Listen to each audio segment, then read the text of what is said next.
Hi, everyone, and welcome to this week's DSS break. It's great to have everyone with us today. We're here live every week to discuss the world of data science, AI, and machine learning, and we chat about unique experiences, best practices with leading data professionals in a 15-minute break. I'm Anna, the founder of Data Science Salon, and today I'm streaming directly from our headquarters, which is beautifully located in the heart of Miami, right next to the Design District. And today we welcome Brent Scheneman, and he's a renowned AI and machine learning executive to discuss the dynamic evolution of data science, machine learning, and AI over the last decade, which is, I'm really excited about this topic because I've been in this industry for about a decade now, exactly. So it's been really awesome to see it evolve. And most recently, Brett was the VP of Data Science and Analytics and Overhaul. And he has such a solid background of engineering and leadership. He's been at the forefront of integrating ML into real world applications and driving innovation and strategic solutions. So Brent has developed teams and created innovative strategies for real-time apps. And he's also a really active member in the data science community. So it's really, thank you so much for joining us today for today's episode, Brent. Well, Anna, I'm really excited to be here and thank you for the opportunity. Of course. Let's go ahead and dive in. Can you tell us a little bit about the journey and what got you interested in data science engineering in the first place? Sure. So from an engineering point of view, I've kind of always enjoyed building things. I'm a mumbly something-year-old man, and to this day, Santa Claus still brings me Lego every Christmas, and I still will build things, right? And that's pretty exciting. My pivot into data science and machine learning was a little over a decade ago when I was working for HomeAway, or Verbo as it's called today. I had a very strong team under me and I had a very strong management structure, and that kind of left me with a lot of idle time for stuff for me to do. The systems under my domain were payment processing and order management, so some really juicy, financially relevant data. This was right about the time where data science was proclaimed to be the sexiest job of the 21st century, right? And yep. I was like, okay, what does this all mean? I could understand a little bit of math. I could write a little bit of code. I started making some predictions based on that data, and one thing led to another. And, a decade later, it's been an exciting ride.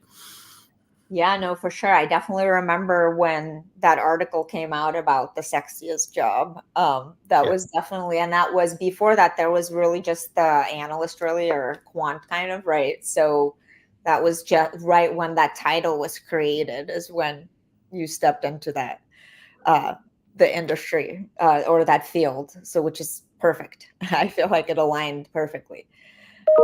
Could you share some insights into how your background in engineering and data science has shaped your approach to just machine learning and AI in general? Sure. Part of that is I'm still trying to figure out what those terms mean, right? AI and ML, I think those might be the same thing, but I recognize some differences there. Data science for me is an approach to solving business problems with data, and my approach, as I kind of previously mentioned, I can understand a little bit of math and I can write a little bit of code, and I'm able to talk to stakeholders who might have really good intuition and the ability for me to quickly test out hypotheses, build prototypes or toys, and get them in front of stakeholders for feedback has been really invaluable. And I've been encouraging all of my teams to kind of work from a data science perspective that way. After we get those hypotheses tested and we've kind of learned from them, then we can start moving into more of a machine learning engineering point of view and start to scale out those solutions and kind of bring out those problems to larger people or to a larger audience. Yeah, no, that makes a ton of sense. And I love how you described data science as well, too, because I feel like that is how it's different from machine learning and AI, right? It's really focused on the business problems and like where that begins, right? And then it goes into all these other things. That's exactly the way I approach it. Yeah. And what strategies have you found most effective in building and managing like very diverse teams, especially in the context of, rapidly evolving technologies in the last decade? Right. I think one of the things to recognize is that they definitely are teams, right? We're building a team. A front end engineer has vastly different skill sets than a machine learning engineer, and even a full stack engineer probably isn't a full stack, right? Nobody does everything at an expert level, right? So to build a team, we have to kind of keep that in mind and understand that we're filling holes in capabilities of the team that they want to deliver, and we can hire into that, right? One of the things I like to do is hire kind of generalists up front as we're just trying to figure out what we're trying to do as a team, provide a little bit of value, but then as that value starts to grow, then it's time to start to transition into more T-shaped individuals, right? And by that I mean they're able to contribute across a lot of multiple domains, but they're very deep in one or two specific domains. It kind of looks like a T. I find that that's key to recognize that. On a personal point of view, one of the things to keep the team moving is giving them permission to experiment and innovate, right? It's not always about let's let's burn down this ticket, we've got this backlog, those sorts of things. Data science, machine learning, there's a lot of creativity that needs to go into there, and giving people permission within context to experiment is fantastic, right? From a management point of view, and this is probably bigger than, it's more general than like AI management or something like that. I really subscribe to the theory of motivation that has been kind of described by Dan Pink in his book Drive. And that theory of motivation is basically, once you can take the extrinsic motivators off the table, right? We're paying people fair salaries, those sorts of things. Not insane. Fair means it's balanced, right? Both sides are getting something out of it. Once we can get to that, then motivation comes down to kind of three main intrinsic axes, right? Mastery, are people doing things that they want to get better at? Autonomy, are we giving folks enough is the sandbox big enough for people to be able to explore and solve problems the way they want to solve them, but not too big so that they get stuck and confused? And then purpose, right? Why are they doing this? Can I connect individuals to, or the individual or the team to the larger purpose of the organization, right? There's lots of different theories. I like this one because I only have to remember three things, and that works for me. Yeah, no, thanks. That's like a great, I feel like, framework that you just described. And I feel like it started with, again, like 10 years ago with a lot of experimentation, right? And now we're not really talking about that anymore. We're not experimenting, you know what I mean? Now it's more about, the bigger picture. And yeah, and we don't talk about the experimentation as a thing, because in a lot of places that's just part of the culture, right? It's just part of the process, part of the culture. Yep. Exactly. Yeah. Awesome. You always, I noticed that you've in the past, and you've discussed team design and organizational culture. Again, going back to what we're talking about. Could you elaborate on what you've seen kind of be successful in enterprise and startup environments? I know you mentioned a few things about like the T shape. Is there anything else that you'd like to share? Well, yeah, I think from an organizational design point of view, right? There's kind of I don't want to say a tension, but I've seen two approaches to building machine learning capabilities in an organization. And one of them is like with a center of excellence, right? Where all the data scientists and machine learners sit in a space, and they're all kind of working together, maybe as a service model out to other parts of the business.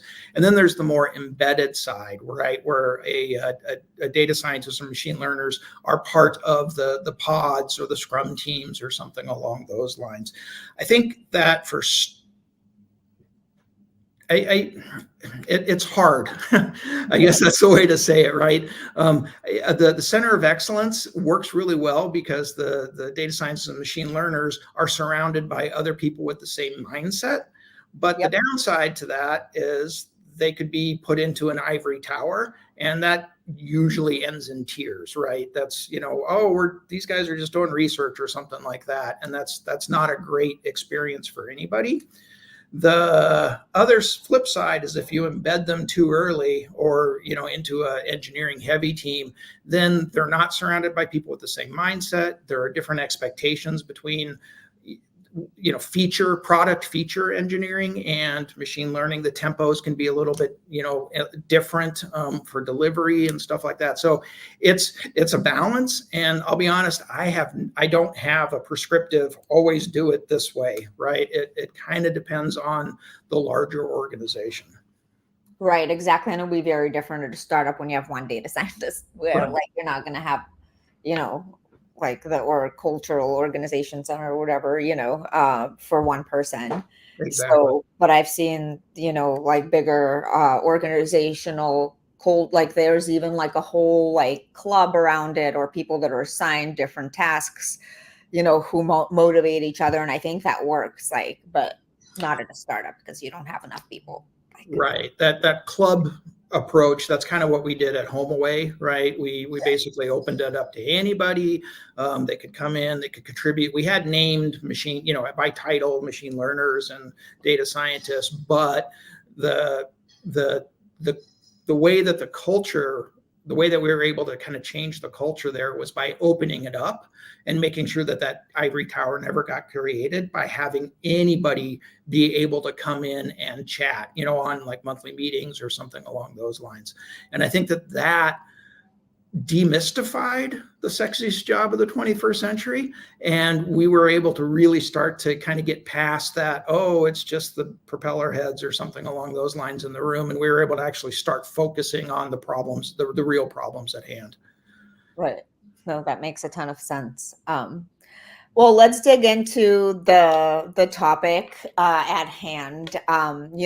Reflecting on what has happened in the last decade with data science. And now more of, the buzzwords are really AI and machine learning these days, right? What are some of the hardest lessons you've learned and applying specifically, different solutions to business problems? Because that's really what we like to talk about, as you said, and the data science part of it is those things that we apply to the business. Right. Right. I think, stakeholder management, managing stakeholder expectations, and then before that, stakeholder buy-in. Both of those are, again, I don't have like a magic bullet to solve both of those, right? Both of them are a process. Both of them require effort.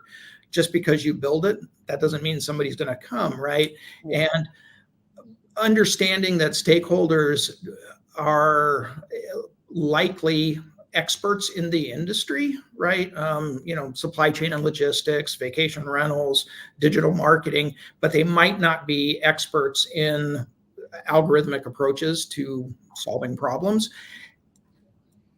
Recognizing that and approaching them with humility and empathy, and trying to find those solutions that incorporate their intuition while moving forward with, okay, the data is also saying this, right? Like, Susie, I recognize you're saying this, that's great intuition, but the data is also, it's supporting you this way, or maybe it's detracting from you this way. Let's work towards a solution together.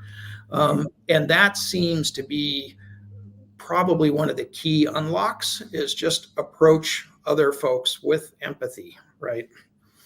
Yeah, no, that sounds like that's a big deal. Communication and yes, empathy, really, when it comes to the business stakeholders. Right.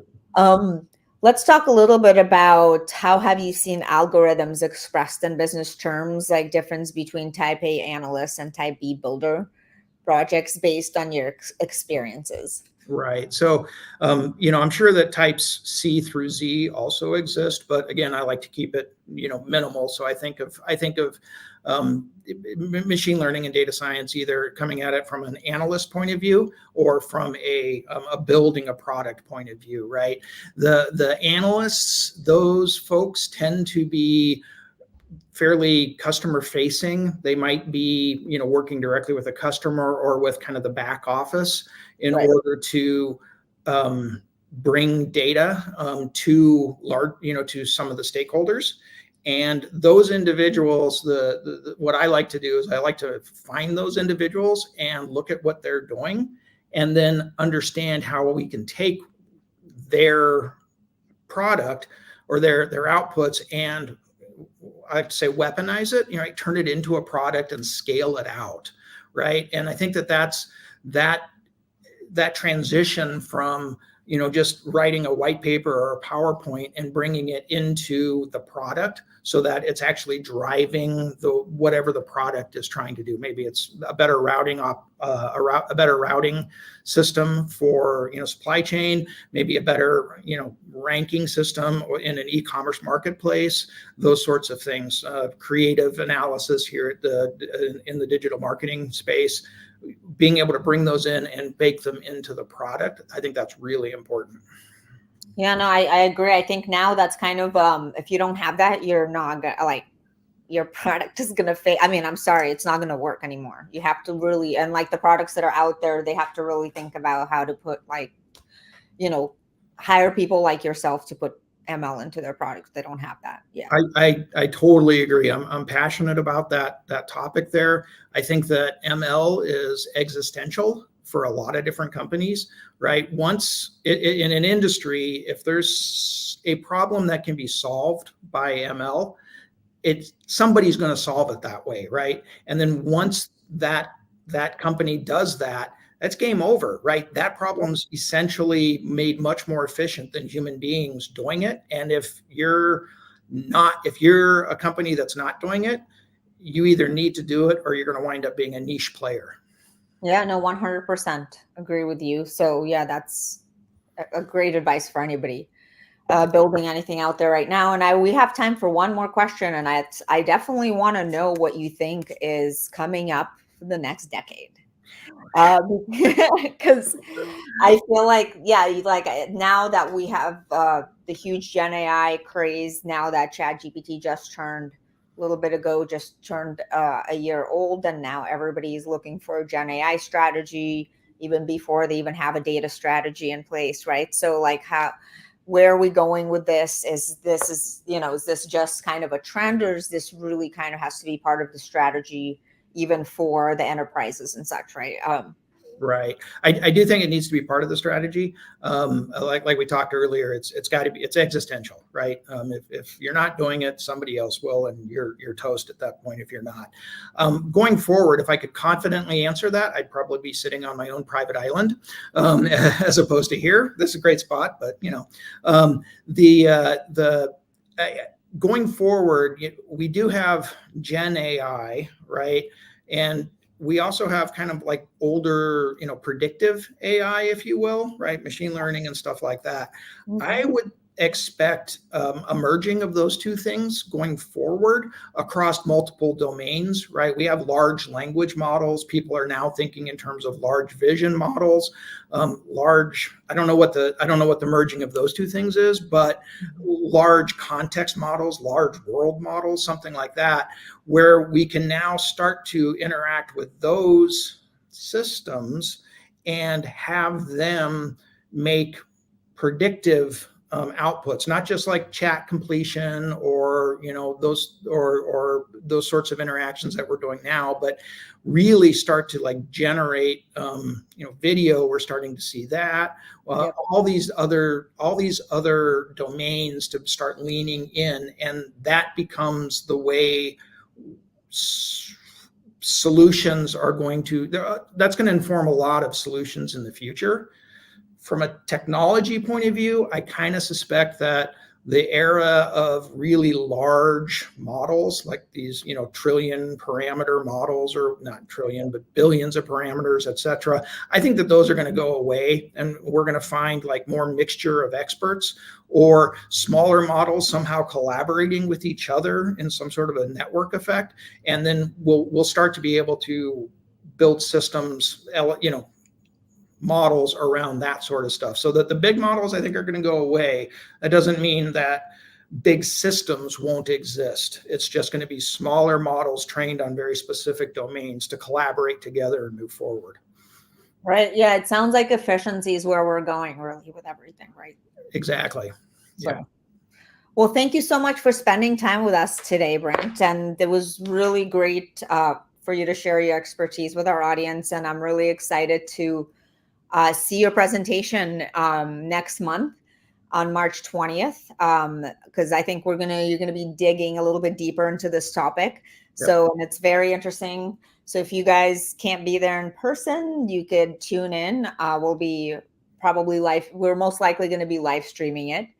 And also Brent might be a judge on day 2 when we have a startup showcase too. So that's another something new that we're trying this year. So we look forward to seeing you all there. And also, I hope everybody has a great rest of the week. And again, Brent, thanks so much for joining us.